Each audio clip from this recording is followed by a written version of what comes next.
너희는 죽은 자를 위하여 울지 말며 그를 위하여 애통하지 말고 잡혀간 자를 위하여 슬피 울라. 그는 다시 돌아와 그 고국을 보지 못할 것임이라. 여호와께서 유다 왕 요시야의 아들 곧 그의 아버지 요시야를 이어 왕이 되었다가 이곳에서 나간 살룸에 대하여 이와 같이 말씀하시니라. 이곳으로 다시 돌아오지 못하고 잡혀간 곳에서 그가 거기서 죽으리니 이 땅을 다시 보지 못하리라. 우리로 그 집을 세우며 부정하게 그 다락방을 지으며 자기의 이웃을 고용하고 그의 품삯을 주지 아니하는 자에게 화 있을진저. 그가 이르기를 내가 나를 위하여 큰 집과 넓은 다락방을 지으리라 하고 자기를 위하여 창문을 만들고 그것에 백향목으로 입히고 붉은 빛으로 칠하도다. 왕이 될 수 있겠느냐? 내 아버지가 먹거나 마시지 아니하였으며 정의와 공의를 행하지 아니하였느냐? 그가 형통하였었느니라. 그는 가난한 자와 궁핍한 자를 변호하고 형통하였나니 이것이 나를 알미 아니냐? 여호와의 말씀이니라. 그러나 내 두 눈과 마음은 탐욕과 무죄한 피를 흘림과 압박과 포악을 행하려 할 뿐이니라. 그러므로 여호와께서 유다의 왕 요시야의 아들 여호야김에게 대하여 이와 같이 말씀하시니라. 무리가 그를 위하여 슬프다 내 형제여 슬프다 내 자매여 하며 통곡하지 아니할 것이며 그를 위하여 슬프다 주여 슬프다 그 영광이여 하며 통곡하지도 아니할 것이라. 그가 끌려 예루살렘 문 밖에 던져지고 나귀같이 매장함을 당하리라. 아멘. 예레미야는 오늘 본문에 요시야 왕과 그의 아들 여호아스 왕 두 왕에 대해서 말합니다. 오늘 본문을 이해하기 위해서는 역사적 배경을 조금 알아야 되는데요. 10절에 보시면 너희는 죽은 자를 위하여 울지 말며 그를 위하여 애통하지 말고 잡혀간 자를 위하여 슬피 울라. 그는 다시 돌아와 그 고국을 보지 못할 것임이라 이 말씀해요. 죽은 자를 위해 울지 말고 잡혀간 자, 이 끌려간 자를 위해서 울라고 말합니다. 무슨 말일까요? 여기서 이 죽은 자는 요시야 왕을 말합니다. 요시야 왕은 무깃도라는 곳에서 이집트 왕 바로 느고와 전쟁을 하다가 전사해서 죽습니다. 당시 이 요시야 왕의 죽음이 얼마나 슬펐는지 오늘 본문의 저자인 이 예레미야가 따로 애가를 만들어서 왕의 죽음을 노래했다라고 말합니다. 역대하 35장 25절에 보면 예레미야는 그를 위하여 애가를 지었으며 모든 노래하는 남자들과 여자들은 요시야를 슬피 노래하니. 선한 왕이었던 요시야의 죽음은 예레미야에게도 슬픈 일이었습니다. 선지자는 경건한 왕의 죽음을 애도했고 백성들도 슬퍼했지요. 자, 그러면 이 죽은 자가 아닌 잡혀간 자, 이 끌려간 자는 누구를 말할까요? 그 요시야 왕의 아들 여호아스 살룸 왕입니다. 요시야가 죽자 백성들은 그의 아들 중에 하나인 여호아스를 왕으로 삼았습니다. 근데 그는 왕이 된 지 3개월 만에 아버지를 죽였던 이집트 왕 바로 느고에 의해 폐위당해 버립니다. 그리고 이스라엘 역사상 최초로 유다의 왕이 이방 나라로 끌려가게 됩니다. 그리고 이집트의 왕 바로 느고가 자기가 유다의 왕을 세워버립니다. 그의 다른 동생 여호야김을 세웁니다. 이렇게 폐위당했던 여호아스는 인질이 돼서 이집트로 끌려가게 되는 거죠. 선지자는 이렇게 될 것을 보고 울라고 말하는 겁니다. 선한 왕의 죽음을 애도할 게 아니고 악한 왕이 포로로 잡혀 이집트로 가는 거에 대해 울라는 거죠. 이스라엘은 이집트의 노예였지요. 그러다가 하나님 여호와의 구원으로 이집트를 빠져나왔습니다. 출애굽했죠. 근데 지금 여호아스의 모습은 다시 끌려 들어가니까 역행하고 있다는 겁니다. 다시 이집트 출애굽이 취소되었다라는 거죠. 심판인 것이고 하나님께서 진노하신 겁니다. 이렇게 끌려간 왕은 다시 돌아오지 못할 거라고 말합니다. 11절과 12절을 보세요. 여호와께서 유다 왕 요시야의 아들 곧 그의 아버지 요시야를 이어 왕이 되었다가 이곳에서 나간 살룸에 대하여 여호와였습니다. 이와 같이 말씀하시니라. 그가 이곳으로 다시 돌아오지 못하고 잡혀간 그곳에서 거기서 죽으리니 이 땅을 다시 보지 못하리라. 이렇게 타국으로 끌려간 왕 역사 속에 한 명 더 있습니다. 여호야긴입니다. 이 사람은 이집트가 아닌 이제 바벨론으로 끌려가서 거기서 생을 마감하는 왕입니다. 그리고 하나의 왕이 더 있는데요. 그는 유다의 마지막 왕이었던 시드기야 왕입니다. 그의 마지막은 두 아들이 눈앞에서 보는 데서 살해당하고 그 두 눈을 그 자리에서 뽑아버립니다. 그리고 바벨론으로 끌려가죠. 하지만 바벨론에 도착했다라는 기록이 나와 있지 않습니다. 그래서 아마도 이 두 눈이 뽑힌 채로 그렇게 끌려가다가 아마도 눈의 염증, 감염 이런 걸로 인해 도중에 1000km가 넘거든요. 직선거리로 죽었던 것으로 여겨집니다.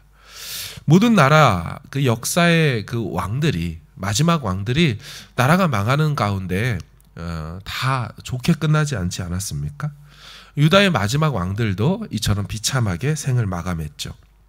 자, 이런 내용들이 바로 이 여호아하스라는 왕, 이 살룸의 미래가 될 것이라 말합니다.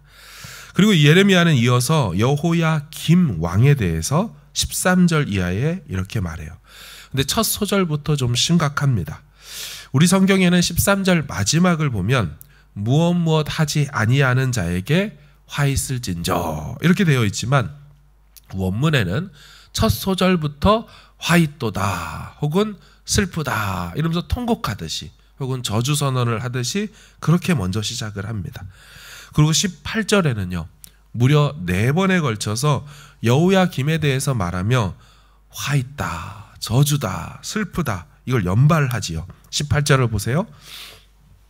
그러므로 여호와께서 유다의 왕 여호시야의 아들 여호야김에 대하여 이와 같이 말씀하시니라. 우리가 그를 위하여 슬프다 내 형제여, 슬프다 내 자매여 하며 통곡하지 아니할 것이며 그를 위하여 슬프다 주여, 슬프다 그 영광이여 하며 통곡하지도 아니할 것이라. 왜 이렇게 강한 저주와 심판 메시지가 선포되고 있을까요? 이 13절 이하를 보시면 그의 행적들이 소개되고 있습니다. 여호야김이라는 왕은 자기 자신을 착각합니다. 자기가 무슨 제2의 솔로몬이 된 것처럼 그 왕으로 다스리는 그때에 자신을 위해 큰 집과 넓은 다락방을 만듭니다. 집에 창문을 달고 백향목으로 건물 외관, 판넬, 외장을 꾸몄습니다. 지금 현재 나라는 이집트에게 속국된 것처럼 엄청난 곡물과 세금을 바쳐야 했습니다. 이것 때문에 백성들은 노동력 착취를 당하고 있었고요.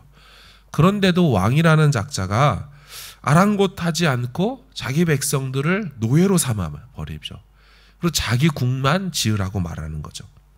13절을 보시면 그런 일을 시키면서도 돈도 주지 않았다고 합니다. 노동력 착취죠.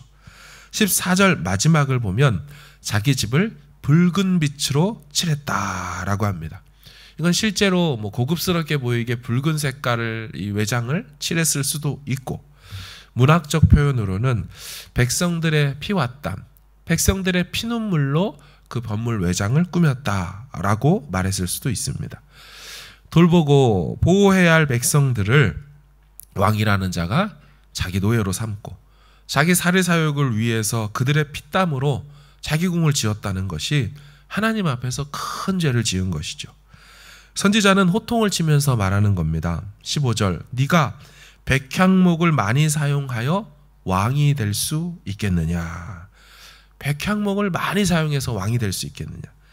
무슨 말이냐면 자기 치세 동안 백향목으로 궁을 멋지게 지으면 그걸 후대의 사람들이 와, 이 왕 진짜 훌륭했어, 이렇게 칭송을 받을 수 있겠냐라는 겁니다. 왕궁의 화려함과 그 왕궁의 크기로 왕의 위상과 업적이 평가되는 게 아니라는 거죠. 그게 중요한 게 아니라 왕다움, 왕으로서 해야 될 행실, 이것으로 훌륭한 왕이 되기도 한다라는 것을 그는 잊었던 것이죠. 하나님은 아버지 왕을 좀 닮으라고 선지자를 통해서 말합니다. 15절 중반절을 보면 네 아버지가 먹거나 마시지 아니하였으며 정의와 공의를 행하지 아니하였느냐?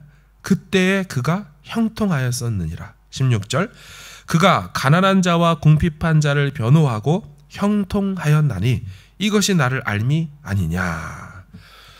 아버지 요시야 왕을 좀 닮으라고 그 아들한테 얘기하는 거죠. 그러나 이 아들 여호야김의 눈과 마음에는 탐욕과 무죄한 피 흘림과 압박과 포악만 가득했다라고 합니다. 뿐만 아니라 여호야김은요, 유다의 많은 왕들 중에서 이 예레미야를 가장 악하게 괴롭혔던 왕이기도 합니다. 나중에 36장에 가면 예레미야가 이 하나님 주신 예언의 말씀들을 서기관 바룩을 통해서 두루마리에 다 기록을 하거든요. 근데 예언의 말씀 이 두루마리를 한 장 한 장 칼로 찢어가지고 보는 앞에서 불에 태우는 그런 왕입니다. 게다가 선지자 죽이겠다고 전국에 선지자 그 체포 수배령을 내린 왕입니다. 물론 하나님께서 그를 숨겨주셨다고 본문이 말하죠. 이런 짓을 한 게 이 여호야김입니다. 결국 그에게 내려진 예언이 무엇입니까? 본문 19절에 보면 그가 끌려 예루살렘 문 밖에 던져지고 나귀같이 매장함을 당하리라. 여호야김은 이집트의 이 바로 느고가 그의 형 여호아스를 폐위시켜 이제 결국 끌고 가고요. 형 대신 세운 이 섭정왕 아니겠습니까? 그래서 이집트 말을 참 잘 들었던 왕입니다. 조공도 열심히 바치고. 그런데 이집트와 바벨론이 역사 속에서 이제 충돌, 싸움을 하게 되죠. 딱 보아할 때 이 이집트가 세운 왕이니까 처음에는 이집트 편에 섭니다. 그런데 이집트가 밀리는 거죠. 아, 이거 살 길을 찾아야겠는데. 그리고 이집트를 버리고 바벨론에 딱 갈아탑니다. 근데 이집트가 또 다시 세집니다. 그러니까 다시 이집트로 싹 갈아탑니다. 그러니까 이걸 보고 있던 바벨론이 화딱지가 난 거예요. 안 되겠다 이놈.